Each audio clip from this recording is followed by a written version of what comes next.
would like to thank the Conseil français iranien, Conseil iranien de l'École nationale supérieure d'architecture de Paris, Malaquais, for giving me the opportunity of presenting the different kinds of gardens created in Isfahan in the Safavid period, that is from 1501 to 1722. And the reception in the poems written by Navidi, the poet of Shah Tahmasp.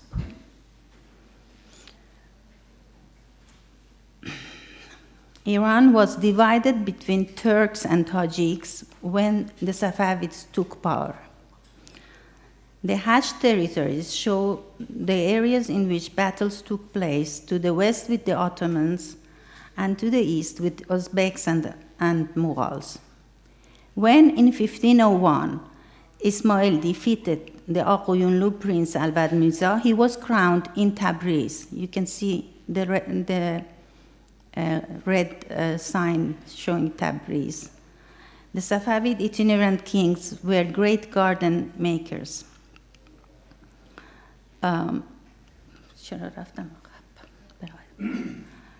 Were great garden makers.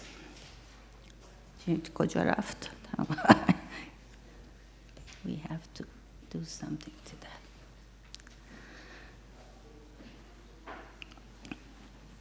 that. The scene you see is the Battle of Chaldaran. It took place in 1514 in the Armeno-Kurdish area near Khoy, between the Shiite Safavid and the Sunnite Turkish armies. A painting attributed to Antoine van Dyck, dated 1642, is exposed in Palazzo Mirto in Palermo, Italy, showing the battle scene. The Safavid troops with the three-colored Iranian flag are surrounded by the Turkish troops. Shah Ismail is the man on the white horse crossing the river. The same battle scene taking place along the river Bande Mahi is depicted in a miniature to the right. The Qezelbash, the so-called Qezelbash, after their distinctive red batons in their head covers, known as Haydari Kolah, given to them by Sultan Haydar. The poetic information on the upper right side of the battle scene can be translated as it's gone, can be translated as slowly he entered the dashgah Qaramesh man lashkar shah kard. That means slowly he entered and slowly he went towards the army of the king. Ardabil, the city of origin of the Safavids, was where their ancestor Shah Sufi had established his Sufi lodge. The Sufis, I don't know if I need to translate what is Sufi. But anyway, it grew in time in a complex with different spaces used for dancing with the beat of the drums, and his tomb tower is covered with tiles forming the word Allah in 4 directions of the word.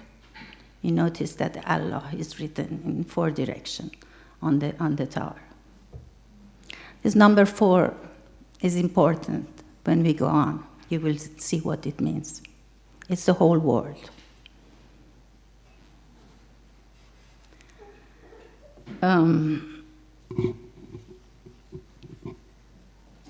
The first capital of the Safavids is Tabriz. And because we have to go to the third capital, Isfahan, I will not stay a long time on Tabriz. I will just want you to notice that the main center of the city is to the right of the river, and on the northern side of the river are two huge gardens that existed already there. And this Maidan means piazza, la place. This Maidan is where the king, for the Ismail, plays chogan, that is a polo game, in the Maidan. And this is because he repeats what the old the Iranian kings used to do. So the Safavids want to show that they are like the first Iranian kings. And we will see that in many, many other times.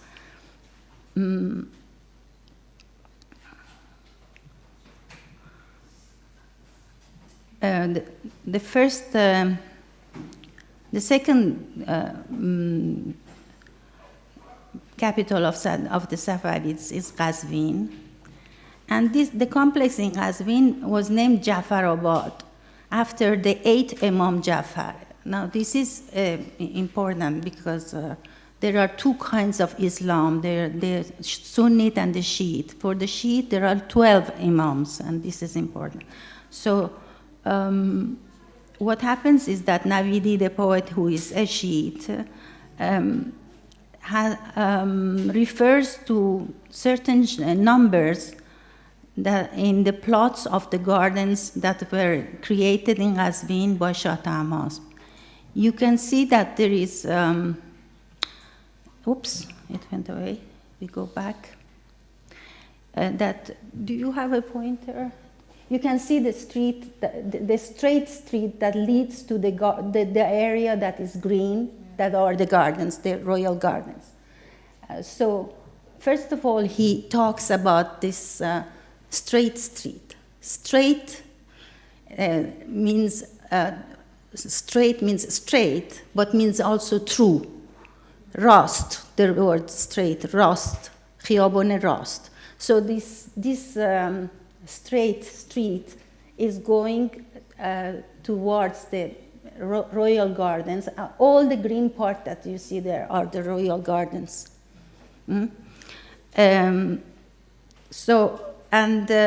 His poet, the poet of Shah Tahmasp, his name is Navidi, has written different books of poetry about these gardens. And what he wants to show, what we need to know about these gardens is the variety of shapes of the plots in the gardens, such as octagonal, round, and square, as well as elaborate lobed basins. So we shall find this variety of forms also in the gardens in Isfahan. However, Navidi looks beyond the physical appearance of the gardens and engages with the garden from a mystical perspective.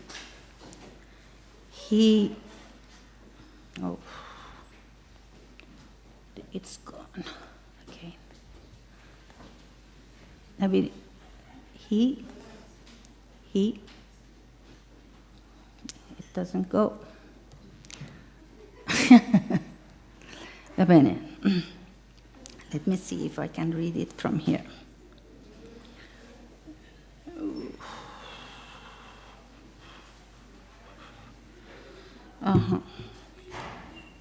However, Navidi looks beyond the physical appearance. I found it.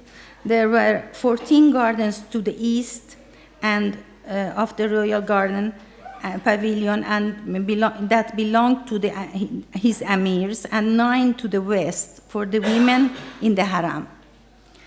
These numbers reflected the number of the 14 Masum, that is the Prophet, Fatimah, in his wife, and the 12 Imams in the Shiite religion, and 9 corresponds to the number of the planets in the sky. So you see that he goes from people who can be the imams, the persons that existed, and then suddenly he goes to the sky. The sky is very important in this story that I am telling you. Nabidi admires the Khiyaban, that is that street that you can see the straight one, and admires the Khiyaban that led to the gate of the royal and calls it Rah-e-Rast. Rah-e-Rast can be translated like a straight street, but can be translated in the right one, the right way to go. So it's like in Arabic, they would say Sarat al-Mustaqim, which means the right way. So now we have to see. Here is the garden of Shah Tahmasp, and on the gate it is written, let this gate always open to happiness. And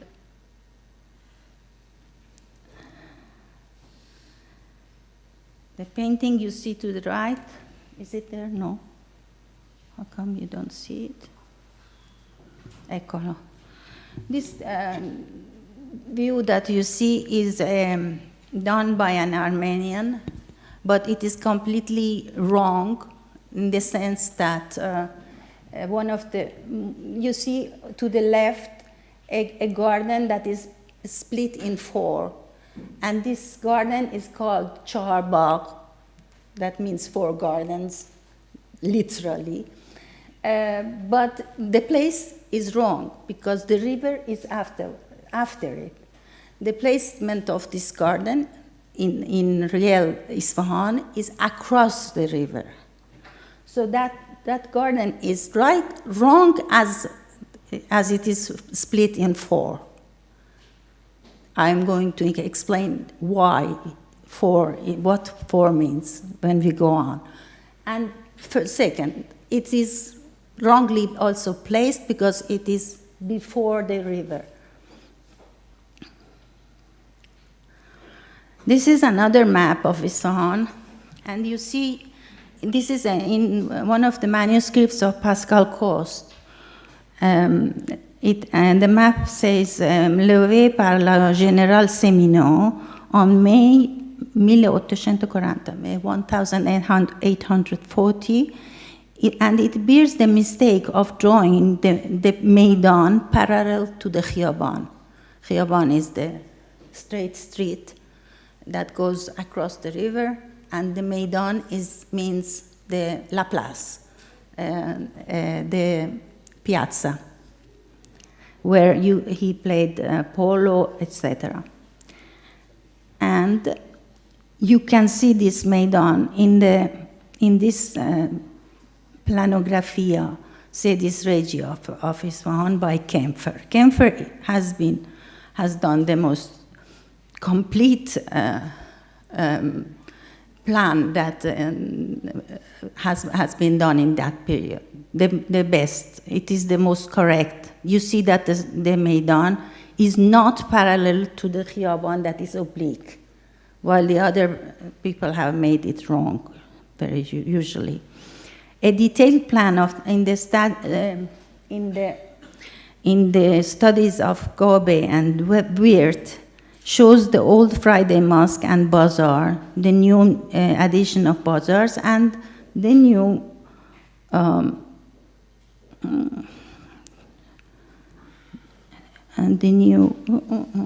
read it from here because it covers it. I don't know why.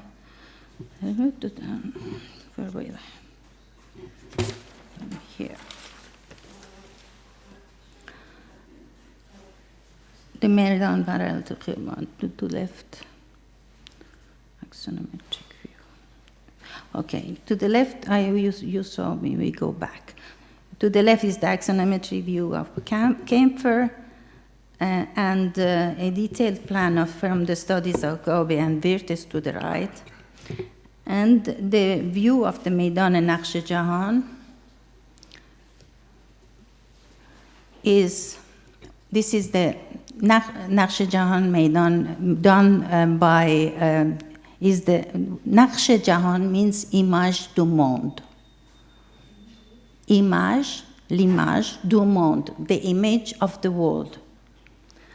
It is painted by Eugène Flandin It shows the Ali Qapu gate and with its talar. You see it on the right of your image. And the Shah Mosque in the middle with its entrance. And the Sheikh Lutfullah Mosque to the left. All of these still exist. The Maidan is not exactly as you find it today. While you see here that they would go on horse in this place, now there is asphalt, and instead of the horses and the chogan playing, the polo plays, you have cars going and coming. Too bad. The practice of ancient rituals as polo, archery, and qaparandozi took place in the Maidan. It was a garden-like place, as it was the scene for these and other rituals, as the distribution of food.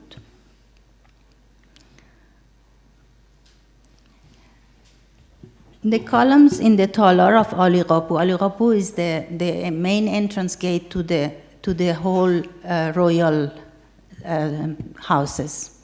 And so you see that at the base of the columns, you see some lions. The columns in the talar had at their base these sculpted lions, recalling those in Persepolis, alluding to the Shah as a Persian king, because the Persepolis was the Iranian Shah, the first Iranian Shahs, and they want to, although they are Turkish language speaking, but they are very fond of the old Persia.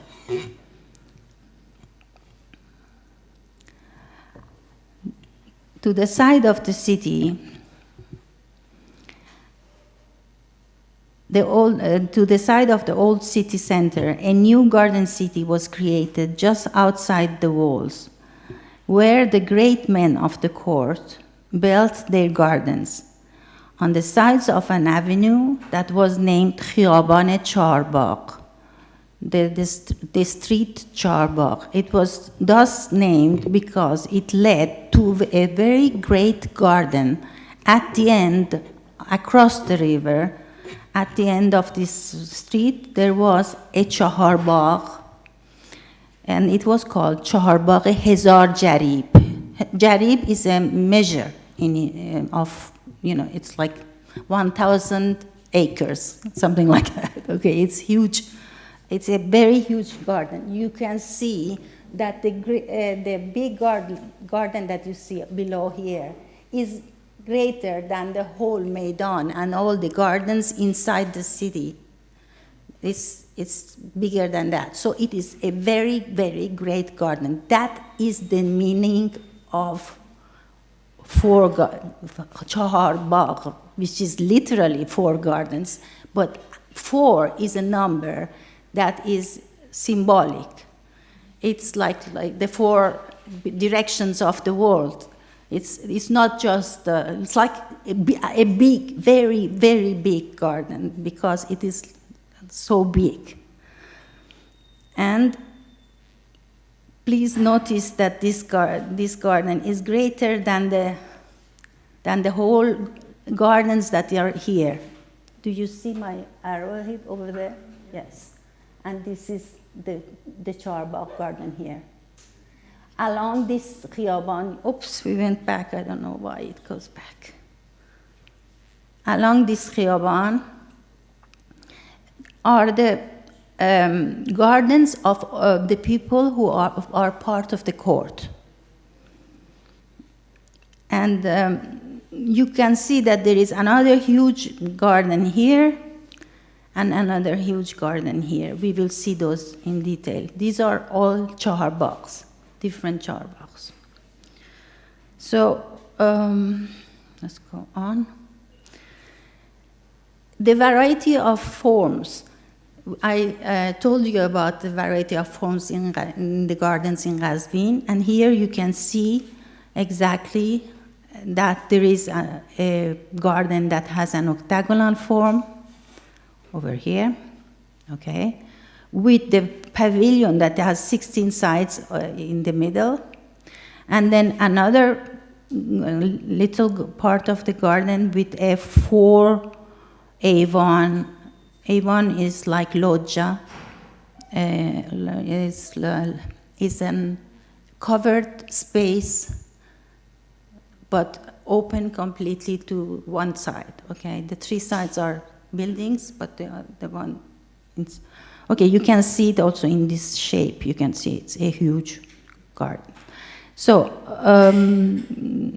to go back to this one, you can see this this garden that is octagonal, and next to it another one that is sort of rectangular.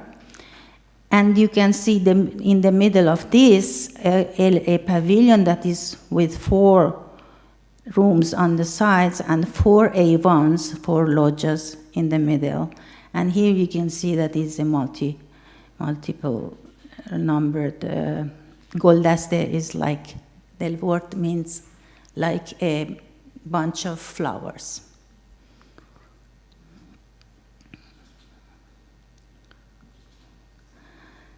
And here we can see there is a series of courtyards here that are also better seen here, the same ones.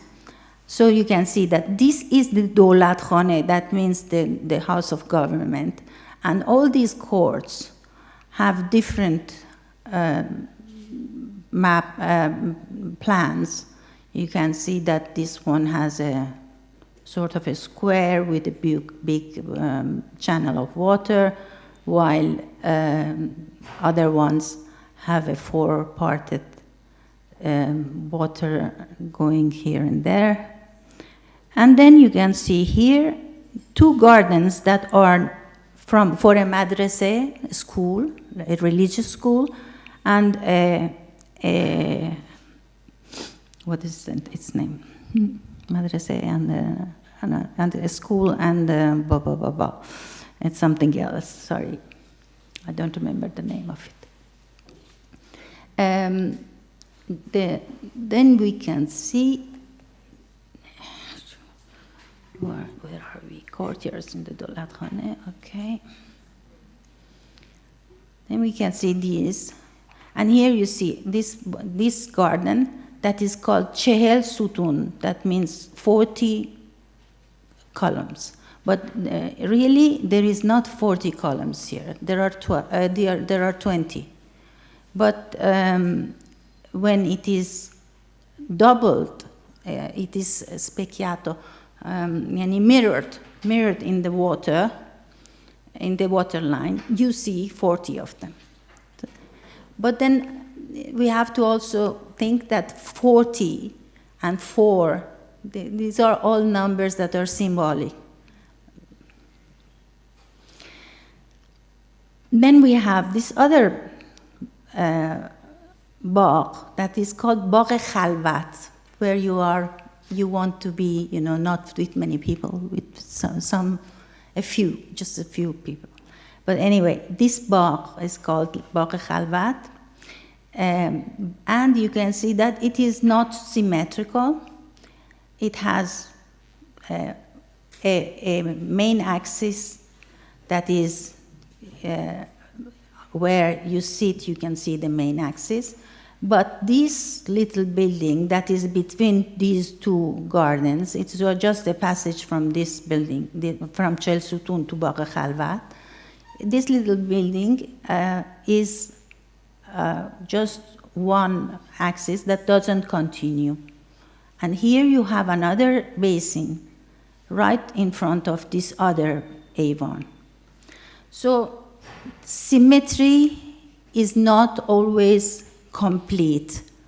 Symmetry is where you want to look for, and only in that, not like a map that you see from the top, but like if I'm sitting here and here there is not this wall, but it continues, so it becomes asymmetrical in a way, no? But so they are not fixed with the idea of symmetry, so that it is always 4 like that. Okay. This is the Chehel Sutun, the 40 columns that I told you about, and it's reflected in the basin of water.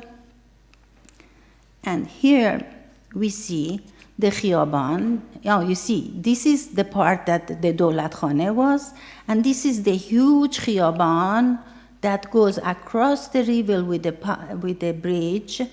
The bridge is called Siosepol, and you will see it right now, and then continues up to the end, where here there is a Chahar Bagh, one of those the great garden that you saw at the beginning. You see the gate of the great garden. Along this Khiyaban, there are a lot of buildings that are like the one, oops, we go back, that you can see here. These are the entrances to the gardens of the people of the court, of the members of the court. So each garden had his own entrance, and you can see that this is just the entrance building. Then inside they have their own other gardens, places for staying. And here you see that there is a madrasa. The madrasa we were talking about here, you can see it here. You can see here that the dome of the mosque, and the madrasa is this place here. The street that led across the river would pass on this bridge, Siosepol, 33 arches, where it was called Siosepol. This bridge is a garden-like place. Why? Because when you sit underneath it, it is fresh, you have shade, and you have the water. So you can enjoy the undefiled water, the undefiled river. And here you can see another one of these gardens. This is Hassan Bey or Khaju Bridge, cultivating the river. You can see this pavilion in the middle. It's very similar to the Hashbehesh pavilion you have already seen, only it is on the two sides of this bridge. Half of it is this place, so it is still an octagonal shape. And it is a pavilion in which the king would sit in it, have parties with people who have guests from foreign guests, and they would watch a game that was called Ab Pashan. That means you throw water to each other. So people would go inside the river, they would play with the water again, one after the other, and they would see this scene and this ritual. It's a ritual. So it is a garden-like place with its central loggia, from where the king and his company could watch the ritual of Pashan that consisted in throwing water to each other. Here you see another huge garden. You can see that the axis of this garden is not in the center of the plot. It is moved to one side. And you can see here the place where the women were. So you have the main axis, that is this one. It has one pavilion at the end, and it has a series of small pavilions and basins along the main axis. One of these pavilions, you can see it here on the side. We went back. Do you see it over there? Okay. It doesn't move. Okay. Now, here you see this pavilion that is called Aine Khane. Aine Khane means that it's a house with mirrors in it. It was full of mirrors. And the mirror is a very important thing in this story that I'm telling you. And you will see that this time, this talar that we are looking from inside of it, talar is that part with all these columns, wooden columns, is not looking in this time towards a channel of water inside a little garden, but to the undefiled river that passes in front of it. So it highlights the relation between the garden and undefiled nature. Here you can see the relationship between this pavilion that we were talking about and the river. And you can compare it with the same Chel Sutun one that you saw here with its little channel.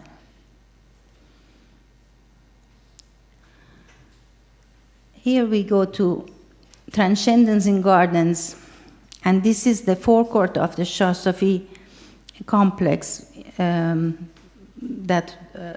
where they come.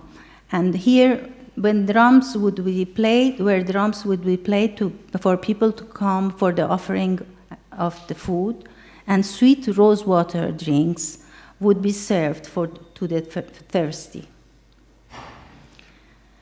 Here is the Chahar Bagh Hezar Jarib, the 1,000-acre garden that we were talking about. Please notice that the main axis of water is just the one in the middle. This one here is not an axis. Is not an axis. Is a wall. It is. So there is one part of the garden that is up there, and one part that is here. And here is the part for the haram. Haram is the place for the women. And you can see a small maidan for playing chogan, and right next to here, chogan and qapaq andazi. This is a qapaq. This is a big high thing that you can have to throw something to it and to shoot it in a way. Okay. And you can see the different basins that are along the axis. The pavilion with its water lines, and other pavilions, other basins of different kind of shapes, and that is all with the Chahar Bagh to the gate. Now, here I want to talk to you about what the word Chahar Bagh doesn't mean. Because everybody says Chahar Bagh is a place divided in four. Now, there is a treatise that is written by Haravi about how to make a Chahar Bagh.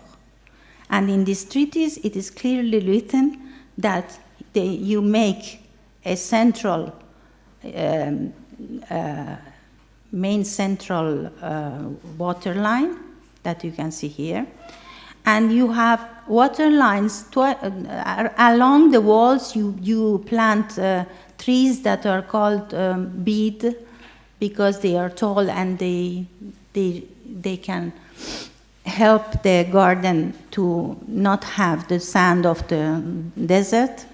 And then you have along these two water lines iris planted. Then you have in the central 12 on the sides of the water line, 12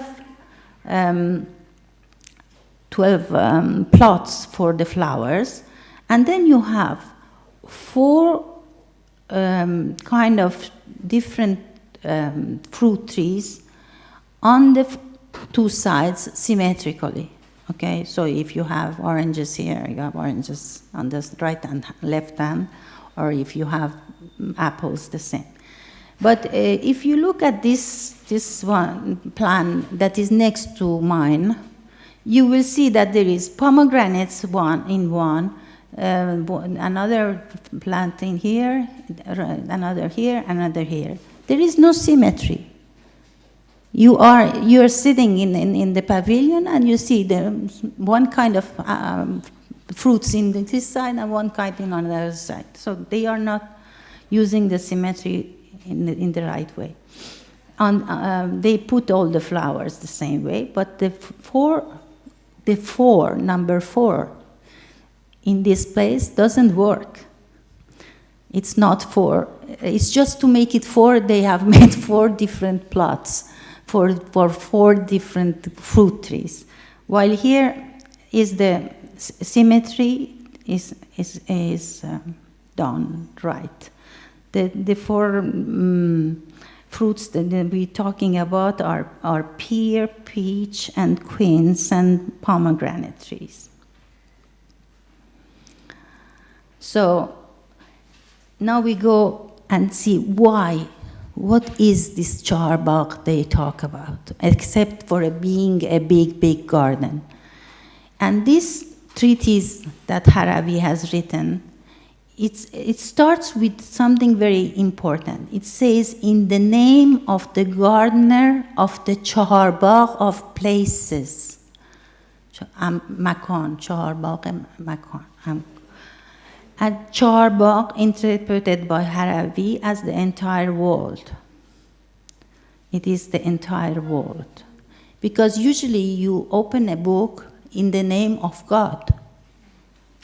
So if you say, in the name of the gardener of charbagh of places, this guy is God, not just anything. So let's see why people think that charbagh is a plot divided in 4. If you see here, you see that this is not in Iran, it is Babur, the Mughal king, and he has made a 4-fold plots for flowers here. And you can see that water goes from there inside a pool. And you can see that there are some trees just put symbolically around it. That means that there are lots of fruit trees there. But there is a problem, because here you see only half of the scene. If I do this, you will see the whole scene. What is important in this scene? You can see that the piece of garden is there, the gardener is there, and Babur is overlooking this part that is made, etc., etc. But there is a writing below it saying, Babur is in the garden called Bagh Wafa. It was a great garden and was not limited to the flower plots that are shown on a raised terrace. The garden was planted with fruit trees, and the text on the top of the right page says, there are also pomegranate trees. Around the basin is all trefoil plots. It continues below. The exact place of the garden is this, at the time when many oranges become yellow, and continues on the second page. It looks very good. It is, I lost the piece. Let's see. Every time there is a problem here. It looks very good. It is a...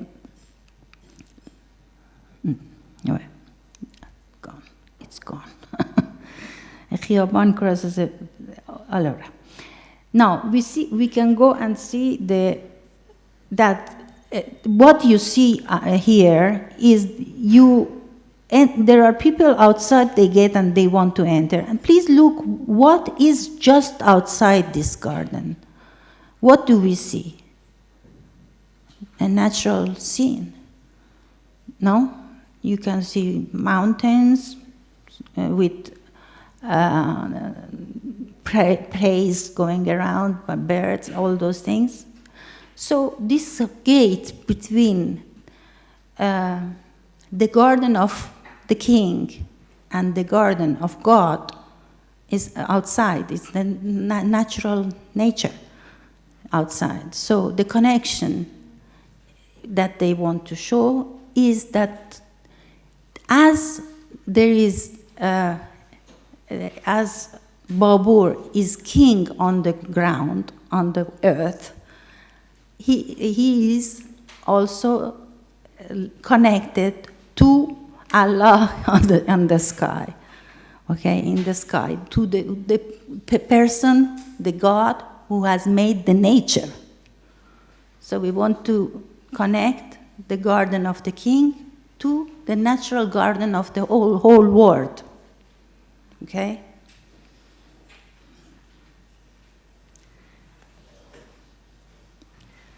Now, let's go to some of the gardens that you see here. They are shown, these are the gardens for where Shah Abbas used to go for hunting to the Caspian Sea. These gardens, you see, like many gardens in Iran, are made in the middle of desert even. No, and you have to have water taken from qanats and things like that to have irrigation. But in the Caspian Sea area, there is a lot of rain and things like that. So you can see that even the mountains are green, no, the natural mountains, and you can see a lot of gardens with a central main axis. You can see this axis on this side, and then you can see in this very small, garden that is tiny. It is like a courtyard, in the middle of which is the house of the women, is a little tower, and on the side you can see that there is the mountains. This garden is very small, and next to it is a completely irregular form, and it has olive trees in it. That's it. So no, there is not the main axis that you have seen in all the other gardens. And please notice that even here, it is not symmetrical. It is symmetrical only what you see from the loggia, not if you see it from the top like a map. The map, it is, if you can see that this part of the plots are smaller than this part on the right hand.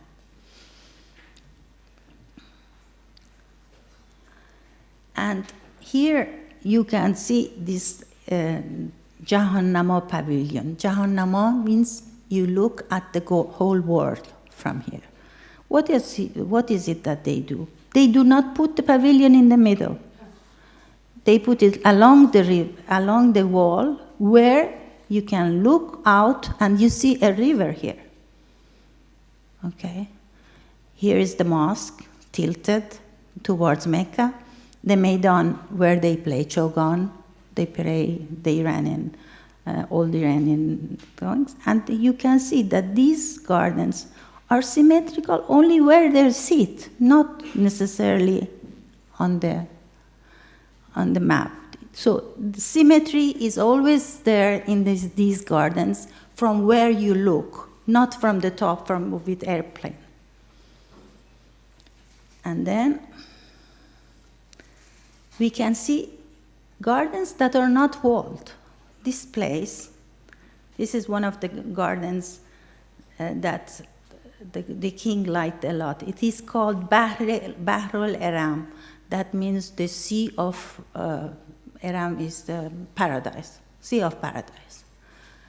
Because this one doesn't need a wall around it, because there is water around it, and it is connected to the other side of the river with the bridge. So, and this is the situation from the top. You can see it here, the island, and I reveal Bahrul Aram. It's so this not always the Pyridesa has walls, but it can have water around it instead of the walls.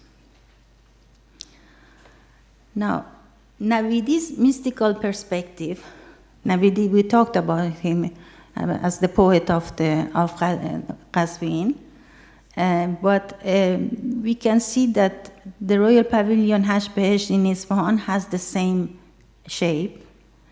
And the poet Nabidi refers to a similar one in Qazvin, and it had 4 avans, opening towards the views of the crossing alleys in the garden.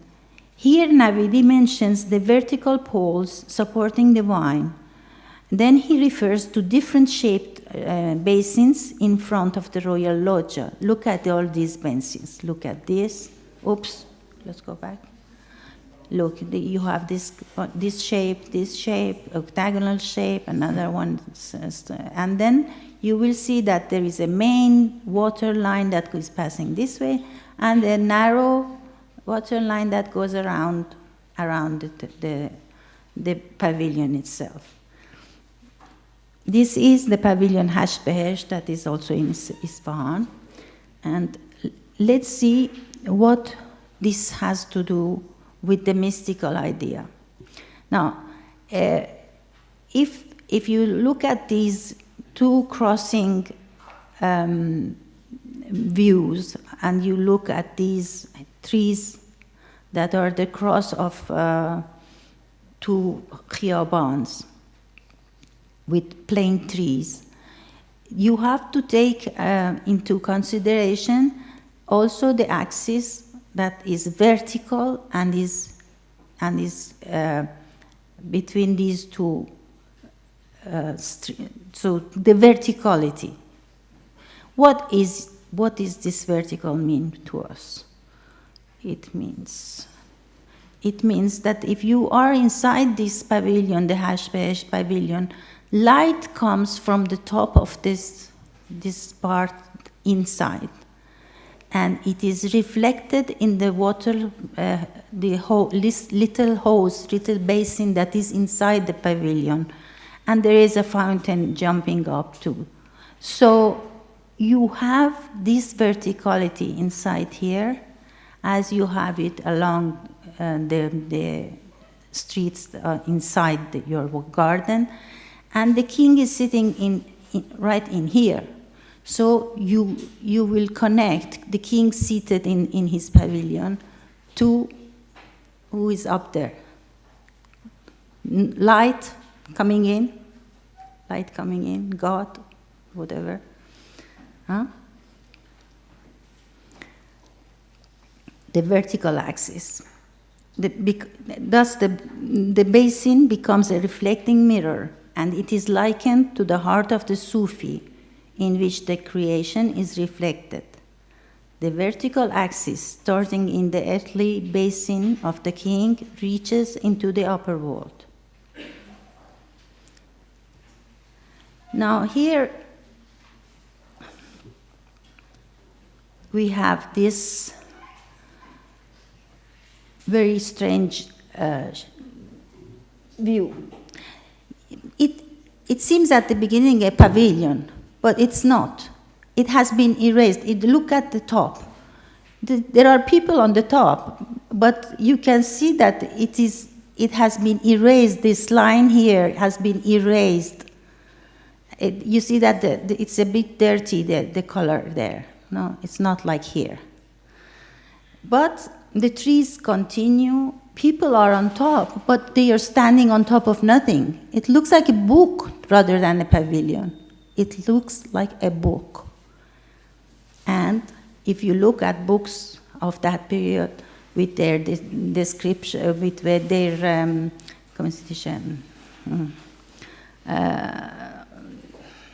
elaborate paintings around it, and the king is seated inside here, but the inside and outside is not clear.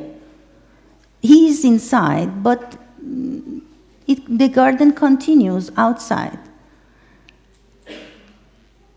And let's see at this one, another one of this kind. The continuity between the royal garden and the entire created world can be also seen in the miniature in which Barbad is playing music. Barbad is here. Barbad is this. He's playing his music. He is he hides inside a tree so that the music comes from nowhere. They don't see him. It's almost, music is in this case. And the king is seated in a small pavilion, and you can see parts of nature completely here, natural in the back. And where he is seated, there are some of his men there around, and you can see a plane tree that is with the leaves that is like it's almost winter, and then you can see the other parts that are, the seasons also are changing. And anyway, in this case, the music is a medium between the undefiled nature and the king. There is, Barbad looks like he's hidden in a cypress tree like a bird. And in the Sufi tradition, the music is used to help transport the person to the other world. The king is seated in his throne, placed between two plane trees. On one of these trees, a vine is climbing. The background mountains with wild trees and meandering streams shows that there is a non viene, non si capisce perché, ma perché è così? There is a blah blah blah. Allora, the king, to understand this, we should read Navidi's section on the story of how wine has also created happiness for the angels. Allora, this is a very nice miniature. I like it. You look at it. You see that there are people on the top. They are very happy. There is a person here who is reading. It could be Ferdowsi himself, because he is reading his own book. And then you see people who are outside. They are sort of drunken, and you can see one of them dancing. He is the same guy who is in that place. You see him here, and you see him dancing here, the Sufi dance. So then you can see garden reflected in the loggia of the garden. The doors and walls are a copy of paradise from branches, leaves, and birds of all kinds. This is part of the poems of the Navidi that I have translated here. And you can see that really inside the pavilion, you can see that there are paintings on the walls that are like gardens. And then you can see from in this little extra entrance outside the garden that is outside in the natural garden. The doors and walls are a copy of paradise from branches, leaves, and birds of all kinds. Now, garden contains revival. You can see that here one of the trees is dying, no? I mean, the leaves of the plane trees are yellow, but there is a new tree that is blossoming. So it is showing the passage of time, the passage of seasons, and also, if you look here, you can see that there is a birth. There is a woman holding a little child. So it is the new birth of nature, birth of persons, but also birth of nature itself, nature like trees. And there is also a music played, and the king seated in his garden, with all the decorations of flowers inside, and the little door from which you see the garden of the natural garden outside. here you see the mystical rituals in garden, and you can see these are the Sufis who are dancing. One of them is already going up in the sky. You can see him. This is a very funny drawing. And here you see them doing their dancing, and the mystical. They do the ceremony of sama. It's of hearing, and dancing is not so safe. And the person in red is starting to transcend. The women are inside. The women here are looking at the scene outside but they are inside, but also in the outside of the garden, and in the balcony in the Ivan, similar to the balconies in Shah Safi's complex, they are covered and are looking out. They are participating only in the repetition of the holy word, Allah. There is and they say Allah, Allah when they dance. Oops. I have to go back. I don't know why it jumps suddenly. It went completely back. Let's see if I find it again.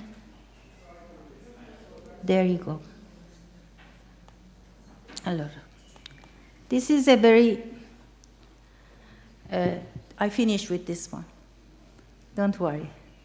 I read this, it says, "The garden is within me." There is a medieval Persian tale entitled "The Story of the Sufi who, having placed his head upon his knees, was meditating in the midst of the rose garden, and whose friends said to him, 'Lift up your head and enjoy the garden, the herbage, the birds, and other traces of God's mercy. May he be exalted.'" It was derived from a 13th century story by the Sufi Rumi. The friends were simply alluding to a surah of Quran. Quran is the holy book of the Muslims, which demands that believers admire the Creator in all the aspects of creation. According to the tale, the Sufi who was meditating with his head deeply ensconced in his arms, laying on his lap, answered, "No, you should rather come to see the traces of the Creator in my heart, where it is mirrored. And the garden that you see is merely showing the traces of the traces." The story seems to oppose the esoteric view of God by the Sufi to the exoteric experience of God by the Orthodox believer. It seems to imply that the garden is not a mirror of God, as we have supposed to be, as we have suggested in the preceding analysis, and that being only a trace of his trace, it is a source of deception. So it could not be confused with God's 8 paradises of the Quran, belong that to the true reality, the transcendent world free from the defilement of earthly things.